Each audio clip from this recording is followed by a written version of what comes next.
Soft corner খুব বেশি grow করে, আল্লাহর রহমতের দরিয়ার মধ্যে একটা অভাবনীয় জোশ পড়ে যায়।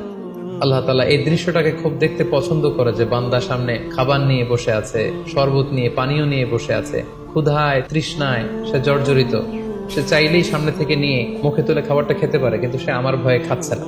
তখন আল্লাহ তাআলা এই দৃশ্যটা দেখতে বড্ড পছন্দ করেন। ঠিক এই মুহূর্তে আপনি যখন বুদ্ধি করে আল্লাহ তাআলার কাছে চাইতে শুরু করবেন, কায়মনো বাক্যে চোখের পানি ছেড়ে, আপনি চাইতে দেরি হবে, এই দোয়া আল্লাহ তাআলার কাছে কবুল হতে দেরি হবে।